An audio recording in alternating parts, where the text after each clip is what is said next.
Hello အားလုံးပဲမင်္ဂလာပါရှင်ဒီဗီဒီယိုဖိုင်လေးကတော့2024ရဲ့9လပိုင်းဥကွက်ရှင်ရဲ့ဒုတိယဖြေရမယ့်အပိုင်းလေးတွေကိုစပြီးတော့သင်ကြားပေးမယ့်ဗီဒီယိုဖိုင်လေးပဲဖြစ်ပါတယ်ရှင်အဲ့တော့ပထမပိုင်း GMPT M4 မှာပထမပိုင်းဒုတိယပိုင်းတတိယပိုင်းသုံးပိုင်းဖြေရတဲ့အခါမှာပထမပိုင်းမှာတော့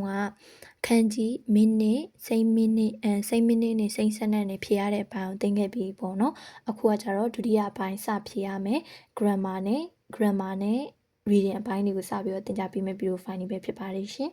အဲ့တော့ဒုတိယပိုင်းမှာဘာတွေဖြေရလဲဆိုတော့ဘုံဘိုးနဲ့ဒုကိုင်ဖြေရတယ်ပေါ့နော်အဲ့တော့ဒုတိယပိုင်းဆိုတော့မွန်နိုင်ဝမ်အနေပြန်စမယ်ပေါ့နော်အဲ့တော့ပထမဆုံးဖြေရမှာတော့ grammar အပိုင်းပေါ့နော်အဲ့တော့နာနီနီတဲ့ဒီရဲ့ကွက်လက်ထဲမှာနာနီကို idemas ကဘာကိုထည့်မလဲအချီနီဆန်ယွန်းခါတာ1 2 3 4ကနေပြီးတော့အချီပန်အီမိုနိုအို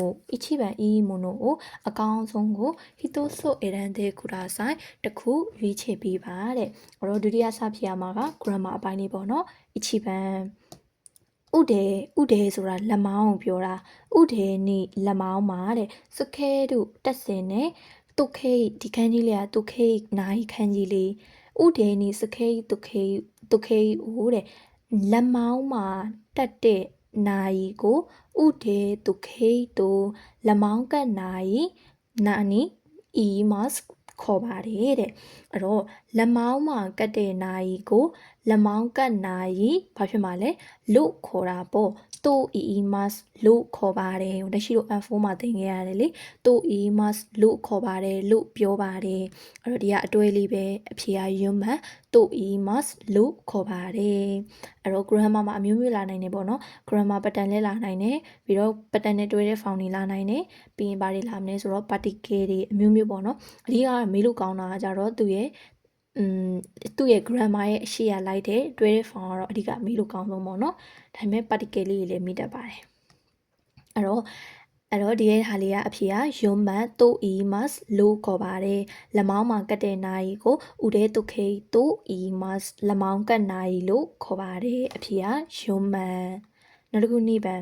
ခုနိုးခဘန်ဝဒီရဲ့လွယ်အိတ်ခါတဲ့ဒီခန်းကြီးလေးကခါရူဤပေါ်တော့ခန်းကြီးလေးခါရူဤခါရပေါ်တဲ့အတွက်ကြောင့်ဒီခန်းကြီးလေးကလျော့ခိုခီးခန်းကြီးလေးဆောင်းမွေးမှလည်းဒီလိုပဲခန်းကြီးလာမှာเนาะအဲ့တော့အခုကတည်းကခန်းကြီးတွေကိုဖတ်နိုင်အောင်ကိုကကြိုပြီးတော့အများကြီးလေ့ကျင့်တာပါရှင်အဲ့တော့ဒီခန်းကြီးလေးကလျော့ခိုခန်းကြီးလေးဒီခန်းကြီးလေးကဘန်းဒီအစင်ပြေတီဆိုတဲ့ခန်းကြီးလေးခုနိုးခဘန်ဝဒီရဲ့လွယ်က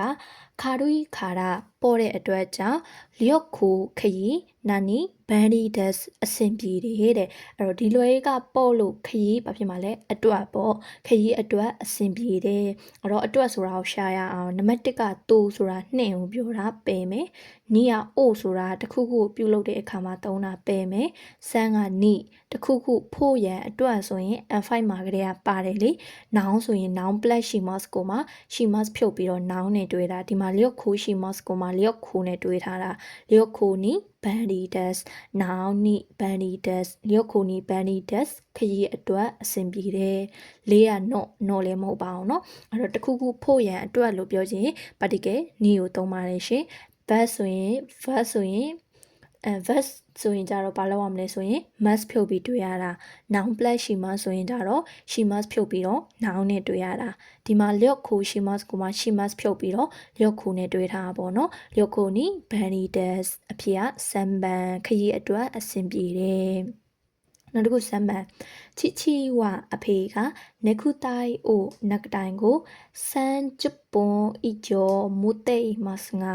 စန်ဂျပွန်ဆိုတာကအခု30ဒီခန်းကြီးလေးကဤကျော်နှစ်အထက်ခန်းကြီးလေးဤကျော်နှစ်အထက်အဖေကနကတိုင်ကိုအခု30နှစ်အထက်ဒီခန်းကြီးလေးကမိုချီမတ်ပိုင်ဆိုင်တီဆိုတဲ့ခန်းကြီးမိုတေအီမတ်ငါပိုင်ဆိုင်ထားပေမဲ့အဖေကနကတိုင်ကိုအချောင်း30နှစ်အထက်အခု30နှစ်အထက်ပိုင်ဆိုင်ထားပေမဲ့ဝတရှိဝကျွန်တော်က နိဟွန်နှစ်ခုနာနီမိုတိတ်မာဆန်မပိုင်ထားဘူးတဲ့မရှိဘူးဆိုတဲ့အဓိပ္ပာယ်ကိုပြောတာပေါ့နော်တစ်ကနှစ်ကဇွတ်စွဆိုတာချင်းစီသုံးကရှိကဆိုတာမှလွဲပြီး400ခုတိုင်းဆိုတာလောက်ဝင်းချင်းဒီမှာတတိထားမှာတစ်ခုကမိုတိတ်အီမာဆန်ဆိုတာမပိုင်ဆိုင်ထားဘူးကိုပြောတာအဲ့တော့သူ့ရဲ့အနောက်ကအငင်းဒီမှာအငင်းနဲ့တွေ့တာပါလဲဆိုတော့ရှိကနိုင်ဆိုတဲ့အဖြေကစမ်ပန်နောင်ရှိကနိုင်ဒီနောင်ကလွဲပြီးမရှိဘူးဆိုတဲ့ဟာလေးလေအဲ့တော့နိဟွန်ရှိကမိုတိတ်အီမာဆန်နှစ်ခုကလွဲပြီးတော့မပိုင်ဆိုင်ထားဘူးအဖြေကစမ်ပန်ရှိကသူ့ရဲ့အနောက်မှာအမြဲတမ်းအငင်းမဲလိုက်တယ်နောင်ရှိကနိုင်နောင်ကလွဲပြီးမလုတ်ဘူးဆိုတဲ့အဓိပ္ပာယ်ပေါ့နော်အဖြေကစမ်ပန်နောက်တစ်ခုယွန်မန်ခိနိုမနေ့ကဒီခန်းကြီးလေးကယုံမိမတ်ဖတ်တာယွန်းတာဖတ်ခဲ့တဲ့မနေ့ကဖတ်ခဲ့တဲ့ဟွန်းစာအုပ်နာနီအကဒီခန်းကြီးကအကရဲ့အနီအောင်ခန်းကြီးအကဝအနီအောင်ကဒီခန်းကြီးကဂန်ခီဆိုတာကျမ်းမာတာပေါ့နော်ကျမ်းမာမှုတွေတွက်လက်မှုတွေကဒေမတ်ထွက်တာဒဲရုထွက်တယ်ဣဒိုဆိုဒီခန်းကြီးလေးကဣဒိုအယောင်ဣဒိုဒါဆိုဒက်အယောင်ဖြစ်တယ်လို့ကြားတယ်တဲ့ခီနိုယွန်းဒါမနေ့ကဖတ်ခဲ့တဲ့ဟွန်စာအုပ်အကဝအနီအောင်ဆိုတာကဂန်ခီကဒဲဒူဣဒိုဒါဆိုဒက်ကျမ်းမာမှုတွေတွက်လက်မှုတွေထွက်တဲ့အယောင်ဖြစ်တယ်လို့ပြောတယ်တနည်းအားဖြင့်အနီအောင်တောက်ပေါက်ရတာအဲ့လိုမျိုးကိုကျမ်းမာစေတယ်တွက်လက်စေတယ်ဆိုပြီးတော့အဲ့လိုမျိုးအတိတ်ပဲကိုကုစားပြုတယ်တဲ့အဲ့တော့မနေ့ကဖတ်ခဲ့တဲ့စာအုပ်ဗာထဲမလဲပေါ့နော်တစ်ကနိစီတဲ့ဆိုတာနဲ့ပတ်သက်ပြီးဒီအကြောင်းအရာနဲ့ပတ်သက်ပြီးရှင်းပြတာနံပါတ်2ကခါရဆိုတာဂာနေပါတီကယ်ဝါကတော့ဂါပေါ့နော်ခါရဝဂာနေတဲ့စမ်းပန်ကြရောရီဆိုတာထက်ဆိုတာသူကတစ်ခုနဲ့တစ်ခုနှိုင်းရှင်တဲ့အခါမှာသုံးတာဒါနှိုင်းရှင်တာမဟုတ်ဘူးစမ်းပန်ပင်မယ်ယွန်းမန်နီယောရုတူအရာကတော့ဒီနောင်အရာကတော့အဲ့တော့အကိုက်ညီဆုံးအဖြစ်ကယွန်းမန်မော့မနေ့ကဖတ်ခဲ့တဲ့ဟွန်နီယောရုတူစာအုပ်အရာကတော့အနီးဆိုတာကကျမ်းမာမှုတွေထွက်စေတဲ့အကြောင်းဖြစ်တယ်လို့ကြားတယ်တဲ့အဲ့တော့အဖေကယွန်းမန်နောင်နီယောရုတို့ဒီနောင်အရာကတော့မနေ့ကဖတ်ခဲ့တဲ့စာအုပ်အရာကတော့ဒီဟာကိုအခြေခံပြီးတော့ပြန်ရှင်းပြတာနောက်တစ်ခုကောပန်မိုင်းရှူအပတ်တိုင်းနဲ့နိချီရောပြီးတော့တနင်္ဂနွေနေ့ရဲ့ဒီခန်းကြီးကမိုင်းရှူအပတ်တိုင်းဒါနိချီရောပြီးတော့တနင်္ဂနွေနေ့ရဲ့ဒီခန်းကြီးကအစမနက်အပတ်တိုင်းနဲ့တနင်္ဂနွေနေ့ရဲ့မနက်ကနာနီဂျူဂျီကောတို့မာတယ်10နာရီလောက်အထိနေတဲ့ imas အိတ်လေးရှိတယ်တဲ့ဒီခန်းကြီးက nemas အိတ်တာ နေတဲ့ imas အိတ်လေးရှိပါတယ်တဲ့အပတ်တိုင်းတနင်္ဂနွေနေ့ရဲ့မနက်ဆိုရင်နာနီ10နာရီလောက်အထိအိတ်လေးရှိတယ်တဲ့အချီပန်ဆိုတာဒိုင်းတိုင်းများသောအားဖြင့်နိဗ္ဗာန်ဒန်းဆိုတာတဖြည်းဖြည်း10နာရီအထိအိတ်လေးရှိရဲဆိုတာနည်းနည်းထောက်တယ်စမ်းမှန်နိဗ္ဗာန်ပြင်မယ်နော်သူ့ရဲ့ဒန်းဆိုတဲ့အဓိပ္ပာယ်ကဘယ်လိုမျိုးသုံးတာလဲဆိုတော့တဖြည်းဖြည်းသူကတစ်ခုခုတဖြည်းဖြည်းဖြစ်တယ်ဆိုတဲ့အဓိပ္ပာယ်ဥပမာတဖြည်းဖြည်းရက်ရှိလာတယ်တဖြည်းဖြည်းပူလာတယ်တဖြည်းဖြည်းအေးလာတယ်အဲ့လိုမျိုးခါဒီမှာသုံးတာဒါ10နာရီအထိတဖြည်းဖြည်းအိတ်သွားတယ်အဲ့လိုမျိုးနေရာမှာသုံးတာမဟုတ်ဘူးเนาะနိဗ္ဗာန်ပင်မယ်စမ်းပန်နာကဆိုတာတော်တော်နဲ့သူ့ရဲ့အနောက်ကမှတ်ထားမှာအငင်းလိုက်တာနာကနိုင်တော်တော်နဲ့မလုပ်ဘူးဆိုတဲ့အဓိပ္ပာယ်နာကဆိုတာတော်တော်နဲ့နာကနာဝရနိုင်တော်တော်နဲ့မပြောက်ဘူးအဲ့လိုမျိုးသုံးတာသူ့ရဲ့အနောက်ကအငင်းလိုက်တာဒီမှာအငင်းမဟုတ်တဲ့အတွက်ကြောင့်စမ်းမှန်ပင်မယ်ယွန်းမှန်ဟိဂျိုနီဆိုတာအလွန်အမင်းကိုပြောတာအလွန်အမင်း10နာရီထိအိတ်လေးရှိတယ်တဲ့အဲ့တော့အဖြေ1နဲ့4နဲ့ရှင်အဖြေက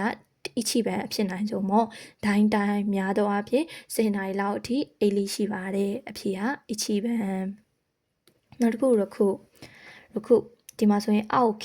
ခီဆန်ပြောလိုက်တယ်ပေါ့နော်အဲ့တော့ဒီခန်းကြီးလေးကကျတော့ ishi kawa san ဒီမှာဆိုရင်ဒီတယောက်ကပြောလိုက်တယ်အောက်ခီဆန်ပြောလိုက်တယ် ishi kawa san ခီနိုမနီက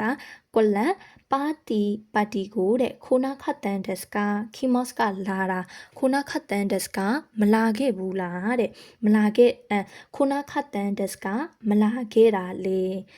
အဲ့တော့ तू ကမိလိုက်တယ်အောက်ခီဆန်မိလိုက်တယ်အီရှိခါဝါဆန်မနေ့ကအကွက်လန်ပါတီကိုမလာခဲ့တာလေတဲ့အဲ့တော့အီရှိခါဝါပြန်ပြေးတယ်ယောဂျီကအတန်ဒက်ယောဂျီအလုပ်ကိစ္စလေးအတန်ဒက်ရှိခဲ့လို့ပါတဲ့နံပါတ်1ကဒူနိုးဆိုတာပေရဲ့2ကဒူးတဲ့ဘာကြောင့် စမ်းမှန်ဒိုးတဲ့ဒိုနိုးကိုတိုင်းဘလောက်လောက်ရွမ်းမှန်ဒိုးရတဲ့ဘလူလောက်ပြီးအဲ့တော့ဒီမှာဘာလုပ်နေရလဲမေကိုမီနေတာပေါ့ဒိုးတဲ့ဘာကြောင့်ခီနိုမနီယာဒိုးတဲ့ဘာကြောင့်ပါတီခုနခတ်တန်ဒစ်ကပါတီမလာခဲ့တာလေအဖေကနီဘန်နောက်တစ်ခုနာဘန်ဦးချီနော့အင်ရဲ့တဲ့မုစုခိုဝတာကအစ်စွန်မိုအမြဲတမ်းစိုးကြည့်တန်ရှေးလုပ်တဲ့ကွက်လက်ဟိုကာနောခွတ်တူအိုတခြားကိစ္စတွေကိုဒီခန်းကြီးလေးဟာဂျီမဲမှစတင်တာဟာဂျီမဲတိတ်ရှိမောက်ခါတာစတင်လိုက်တဲ့အတွက်ကြောင့်မလို့စိုးကြီးကတန်ရှင်းကဇန်းလုံးဝကိုဒီခန်းကြီးကအိုဝါဒီမပြီးဆုံးဒီခန်းကြီးအိုဝါဒါနိုင်မပြီးဘူးတဲ့အိမ်မှာရှိတဲ့သားကအမြဲတမ်းတန်ရှင်းကွက်လက်တခြားကိစ္စကိုစတင်လိုက်တဲ့အတွက်ကြောင့်တန်ရှင်းကလုံးဝမပြီးဘူးတဲ့အဲ့တော့သူပြောချင်တာအမြဲတမ်းတန်ရှင်းလုပ်ရင်ဘာလို့လဲတခြားကိစ္စကိုလုပ်လို့ပေါ့နော်နံပါတ်1ကအာဟိဒဆိုတာအကြာ2ကဒုက္ခိဆိုတာအချင်း3က not တူချူတဲ့ဆိုတာတဝက်တစ်ပြက်ယုံက not အတူဆိုတာ noun not အတူ noun ပြီးတဲ့နောက်အဲ့တော့တရှိလို့စဉ်းစားရမယ်စိုးကြီးဟာတန်ရှင်း noun အာဟိဒဆိုရင်တို့နှစ်ခု noun နှစ်ခုအဲ့လိုစိုးကြီးအာဟိဒဆိုတန်တွဲလို့မရဘူးဂျားထဲမှာ particle not ခံရမှာနံပါတ်1ကိုပေးမယ်နံပါတ်2တုတ်ခိဆိုတာအချင်းအခါတုတ်ခိရလည်းအဲ့လိုပဲ noun တော့တုတ်ခိနိနော့နဲ့ခံရမှာ2လဲပေးမယ်3ကဒီမှာ not ခံထားတယ်4လဲ not ခံထားတယ်အဲ့တော့3နဲ့4တွေကစဉ်းစားမယ် noun စိုးကြီး not တူချူတဲ့တန်ရှင်းလုံနေတော့တဝက်မှာတခြားကိစ္စကိုလုပ်လိုက်တယ်ရုံးမှန်က noun not အတူဆိုတာကြတော့သူကဘယ်လိုမျိုးလဲဆိုတော့ grammar pattern ရှိရလေ verb အတူပတ်ပြီးတဲ့နောက် noun not အတူဆိုရင် noun ပြီးတဲ့နောက်အတူဆိုတာပြီးနောက်ပြောတာစိုးကြီးတော့အတူဆိုရင်တန်ရှင်းလုတ်ပြီးတဲ့နောက်မှာတခြားကိစ္စကိုလုပ်တယ်ဆိုတန်ရှင်းလုတ်ပြီးမှာတော့အဲ့ဒီရဲ့တန်ရှင်းကဘာလို့မှလဲပြီးသွားမှာပေါ့ဒီမှာစိုးကြီးကမပြီးဘူးလို့ပြောတဲ့အတွက်ကြောင့်ရုံးမှန်လည်းမဟုတ်ဘူးအဖြေကစမ်းပန်နောင်တော့တူချူတဲ့ဒါလုတ်နေတဲ့တဝက်မှာဒါကိုလုတ်လိုက်တော့ဒါမပြီးတော့ဘူးပေါ့နော်စိုးကြီးလုတ်နေတဲ့တဝက်မှာတခြားကိစ္စကိုစလိုက်တော့တန်ရှင်းကမပြီးတော့ဘူးတူချူတယ်ဆိုတာတဝက်တစ်ဖြက်ကိုပြောတာအဲ့တော့ဒီမှာ grammar က